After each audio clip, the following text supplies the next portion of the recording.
영광의 박수를 주님께 돌리십시다.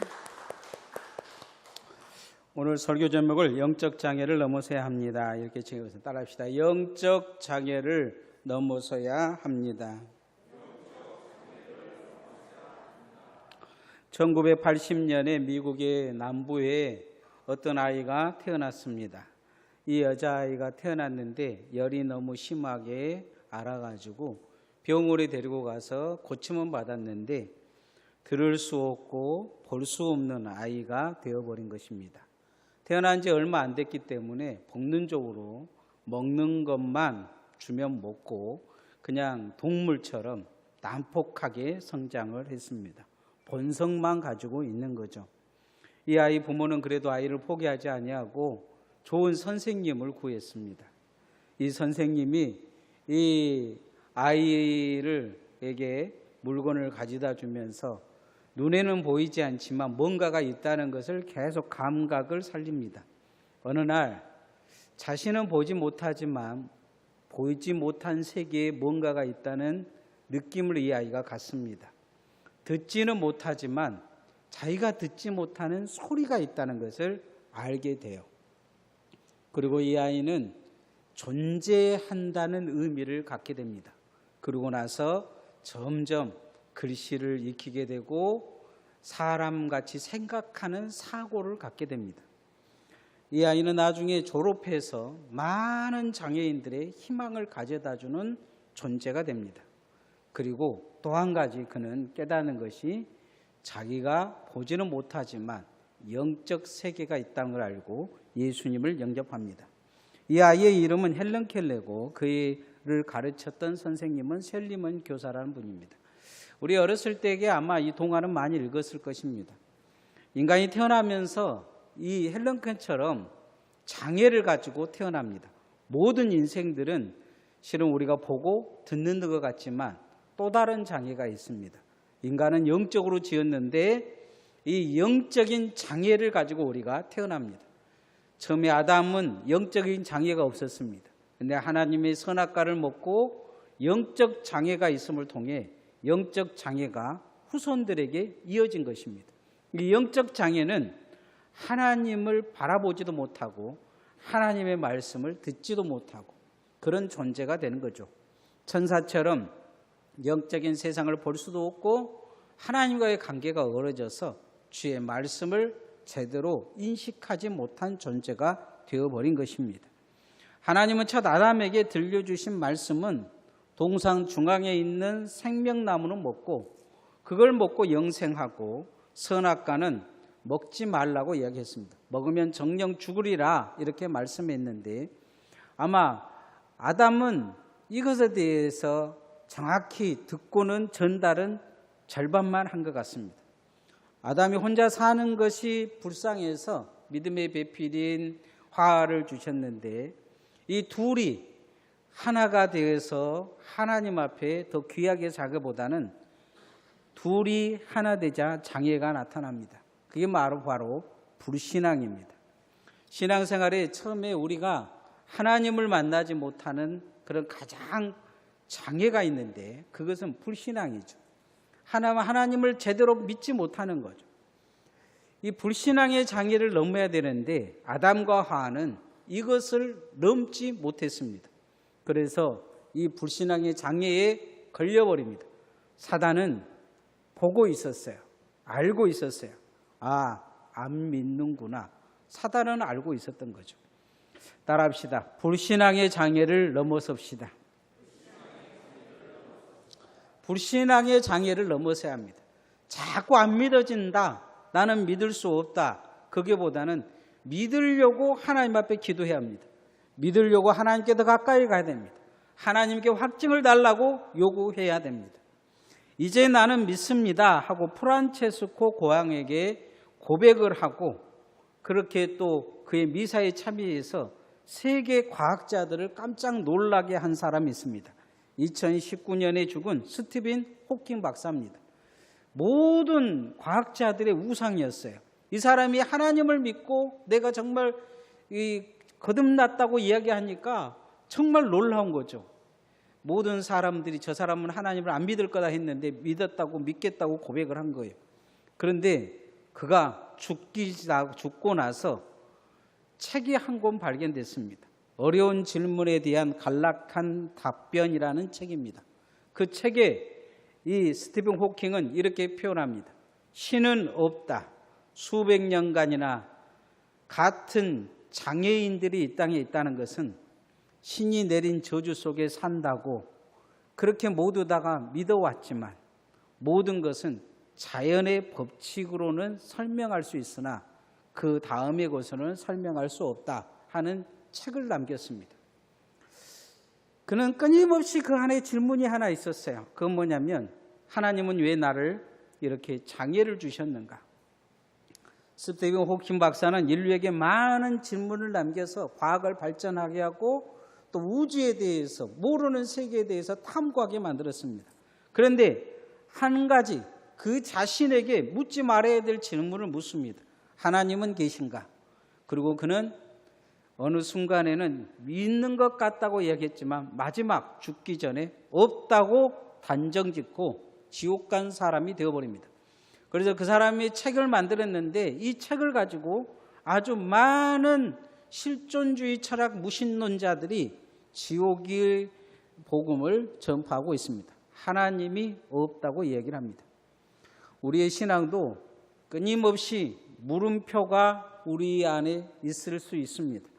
우리는 그걸 반드시 마침표로 바꿔야 될 줄 믿습니다. 물음표에는 사단이 찾아옵니다. 그리고 답을 줘요. 오늘 성경 말씀에 보면 3장 3절 말씀 한번 읽어보십시다. 시작. 동산 중앙에 있는 나무의 열매는 하나님의 말씀에 너희도 먹지도 말고 만지지도 말라. 너희가 죽을까 하노라 하셨느니라. 죽을까 하노라 했다는 거죠. 사단이 물어요. 동산나무의 모든 실과는 먹으라 하더냐? 그러니까 하나님이 이 동산나무 실과는 먹지 말라고 이야기했다는 거예요. 그런데 그 다음 이야기가 그래요. 죽을까 하노라. 먹어봐야 한다는 거예요. 대부분의 사람들이 교회에 다니면서도 천국 갈 자신 있냐 하면 죽어봐야 한다 이야기합니다. 죽어봐야 한다. 물음표가 아직도 그에게 지워지지 않는 거죠. 하나님은 정령 죽으리라 이야기했어요. 그냥 죽으리라 하냐고 앞에다가 진짜 정령 죽으리라 말씀하셨어요. 그런데 불신앙은 정령이라는 낱말을 지워버리고 뒤에다가 물음표를 달아놓습니다. 결국 이 물음표는 사단의 밥이 되어지는 것을 볼 수가 있습니다. 성경의 사단을 강교한 자다 1절에 표현하고 있어요. 강교하다. 이 강교함이라는 것은 하나님을 배신하는 마음입니다. 죄를 무서워하지 아니하고 자기가 하나님 되겠다는 마음이에요. 인간이 결국 이 강교함을 이어받습니다. 출애굽한 이스라엘 백성들도 보면 홍해를 건너고 반석에서 물이 나고 불과 구름기도로 그렇게 하나님이 인도해 주시지만 하나님 앞에 진실된 믿음이 나타나지 않습니다. 하나님 우리가 죽겠습니다. 물을 주옵소서 이렇게 이야기하보다는 마음속에 강교합니다. 진짜 하나님이 하나님이십니까? 이렇게 묻는 거예요. 하나님이 왜 우리를 괴롭히십니까? 이렇게 묻는 거죠. 그들이 어렵고 힘들 때 애굽에서 그렇게 부르짖잖아요. 하나님 우리를 구원해달라. 하나님이 그들을 건져내어 주시는데 그걸 못 믿는 거죠. 끊임없이 불신앙하는 거예요. 믿지 못하겠다는 거죠. 우리가 신앙생활 하면서 철저히 하나님의 말씀을 믿는 훈련을 해야 될 줄 믿습니다. 하와가 아담에게 선악과를 주자 아담도 그냥 냉큼 받아먹습니다. 불신앙이 전염된 것입니다. 12정탐꾼 중에 10명의 정탐꾼이 부정적 신앙말을 퍼뜨립니다. 그저 이스라엘 백성 전체가 부정적으로 돌아섭니다. 밤새 울고 하나님을 원망합니다. 하나님이 말씀하시기를 20세 이상의 모든 사람들은 가나안 땅에 못 들어갈 거다. 그들이 말한 대로 될 것이다 이야기합니다. 그리고 긍정적으로 반응한 여호수아와 갈렙만 들어갈 것이라 말합니다. 불신앙을 넘어선 자만이 가나안 땅에 들어간다는 거예요. 다시 말하면 불신앙을 넘어선 자만이 천국 들어가게 될 것입니다. 주님은 그렇게 말씀하셨어요. 주여 주여 하는 자마다 다 천국 가는 것이 아니라고 말씀하셨어요. 입으로 주여 주여 한다 그래서 된 게 아니라는 거죠. 불신앙을 끊어버려야 됩니다. 물음표를 마침표로 바꿔야 합니다. 불신앙의 장벽을 넘어서시기를 소원합니다. 사단은 끊임없이 묻습니다. 여러분에게 믿느냐고 묻고 있어요. 믿느냐? 여러분 스스로에게도 묻고 옆 사람에게도 통해서 묻고 신앙생활을 통해서도 물어요. 여러 가지 시험을 주면서도 물어요.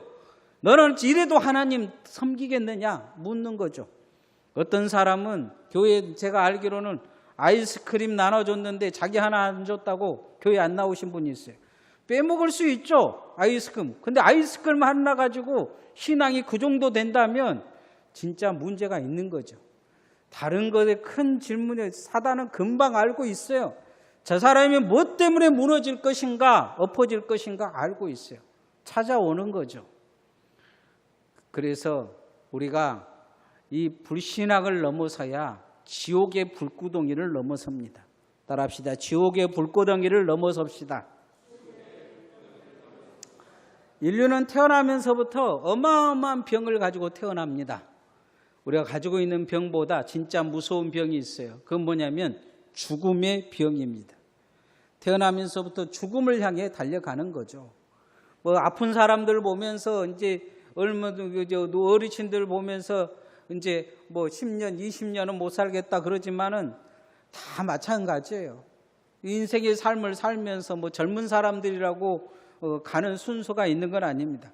누구나 다 이 죽음을 향해 달려가고 있고 죽음의 병을 안고 있습니다. 이 병은 더 큰 재앙을 불러오는데 그 뒤에 죽으면 지옥 간다는 것입니다. 인간이 가는 끝에 죽음의 큰 구덩거리가 있어요. 영원의 멸망에 빠질 지옥의 구덩거리가 있는 것을 기억해야 합니다.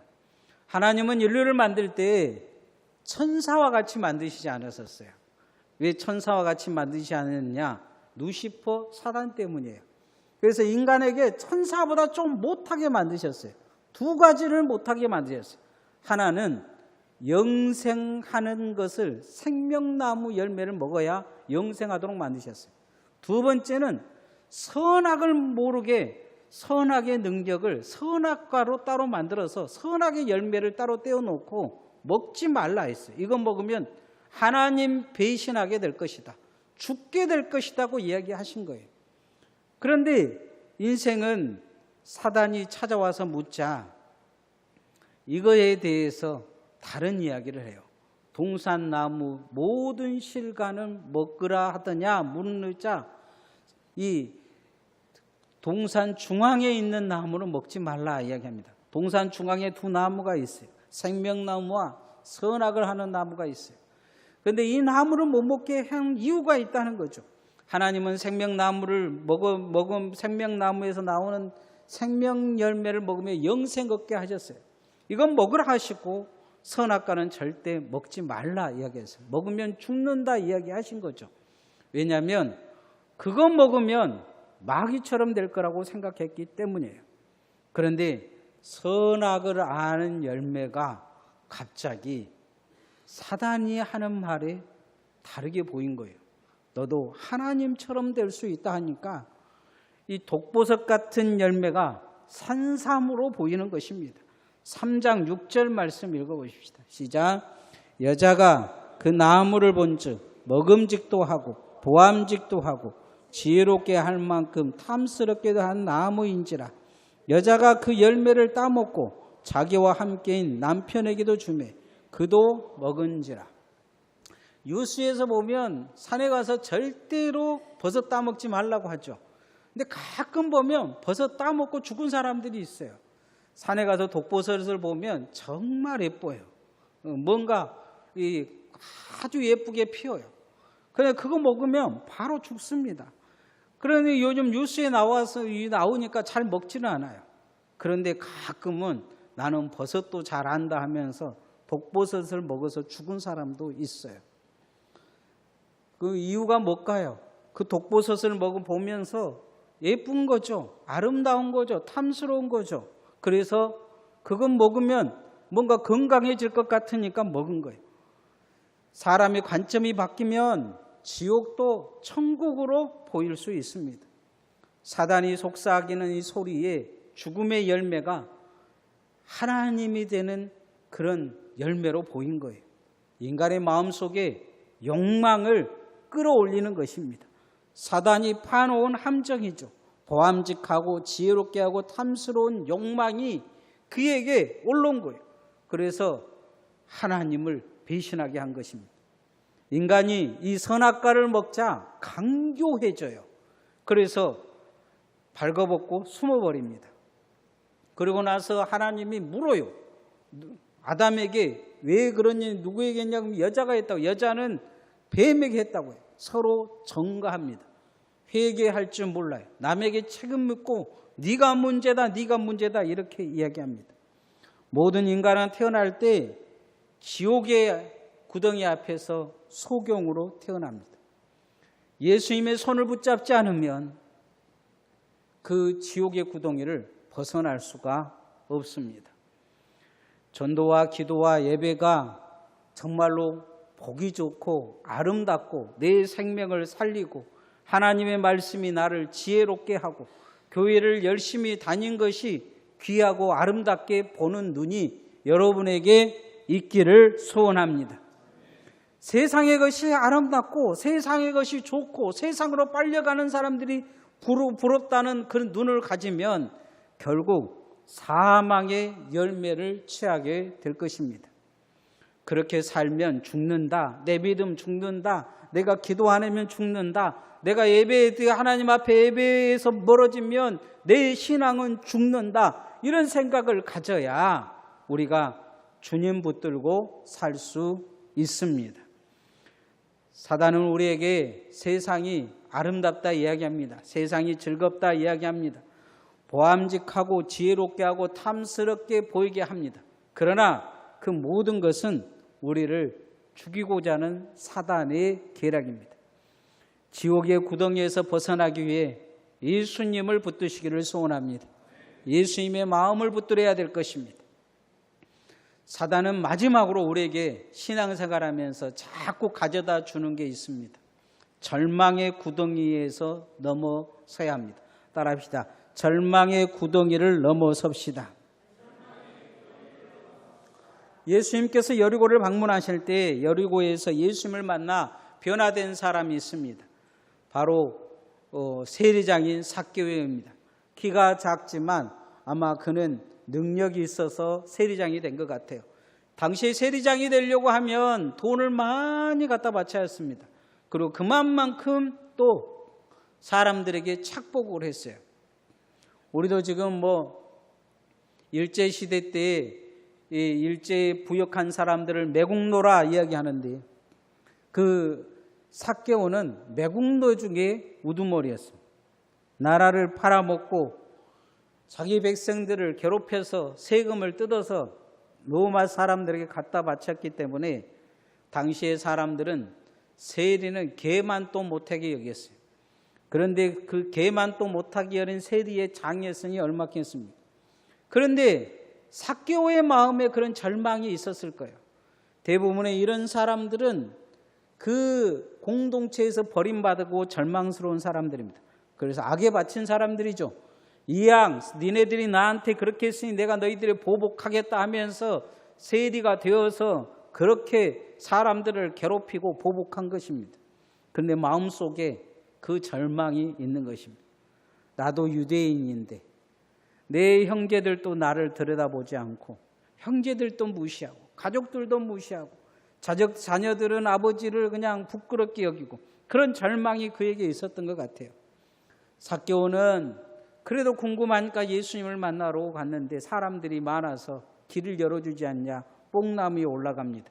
예수님이 그에게 찾아오시죠.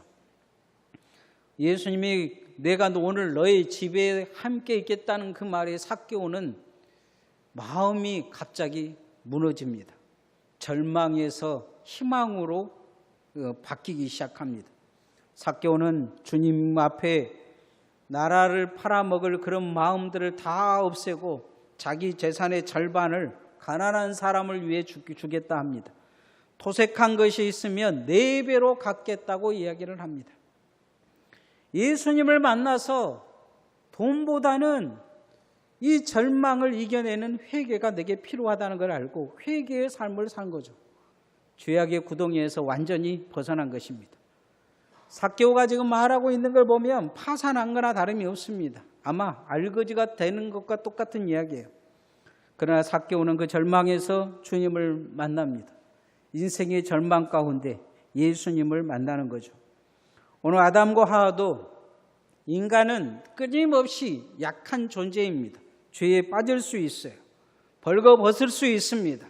그런데 정말 중요한 것은 그들에게 절망을 찾아왔을 때 절망 속에서 주저앉아 버립니다. 오늘 8절 말씀 한번 같이 읽어봅시다. 시작.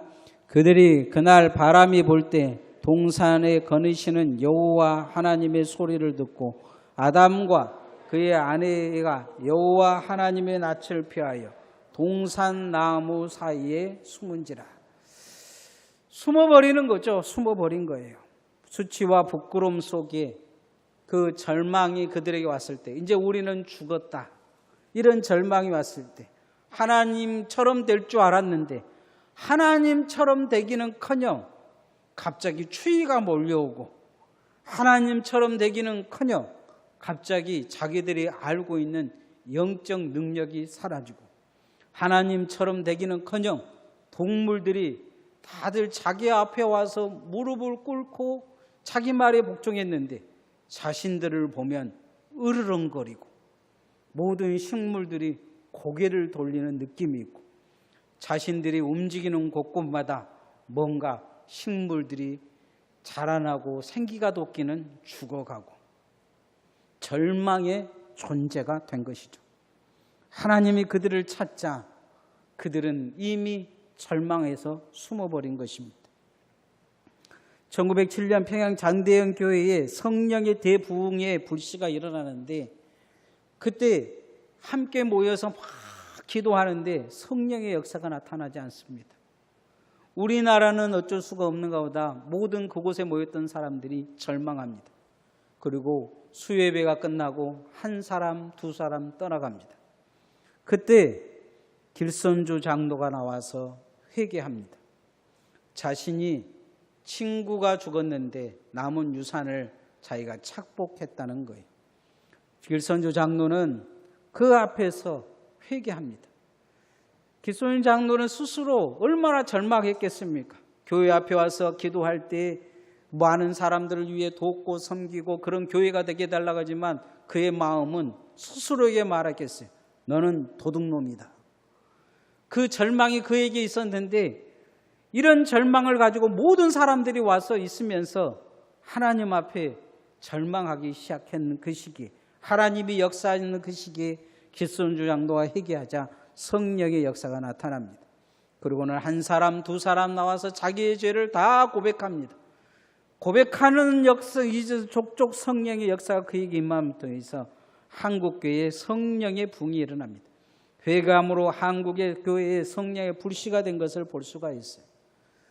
신앙은 인간은 약하기에 끊임없이 죄가 찾아오고 실수하고 무너지고 절망할 수 있습니다. 그러나 하나님 앞에 나와 회개하면 하나님이 용서해 주시고 힘 주실 줄 믿습니다. 우리는 죄인입니다. 우리는 죄를 짓고 살 수밖에 없어요. 우리는 욕심쟁이입니다. 인간의 끊임없이 마음에 욕심이 있어요. 남의 욕심을 욕하기보다 내 욕심 들여다보면 나보다 똑같은 욕심이 있어요. 남의 거짓을 보기보다 내 안에 그런 거짓이 끊임없이 있습니다. 그런데 이 모든 것은 우리에게 절망을 가져다 줍니다. 하나님과 우리의 관계를 망가뜨려 놓습니다. 그러나 한 가지, 우리가 주님 앞에 주님의 은혜로 담대히 주님 보좌 앞에 나가면 해결될 줄 믿습니다. 인간의 절망은 하나님을 만나야 해결되어집니다. 아담과 하와도 하나님을 만나러 나아갔어야 합니다. 여러분 절망하십니까? 포기하지 말고 주님 앞에 나오시기를 소원합니다.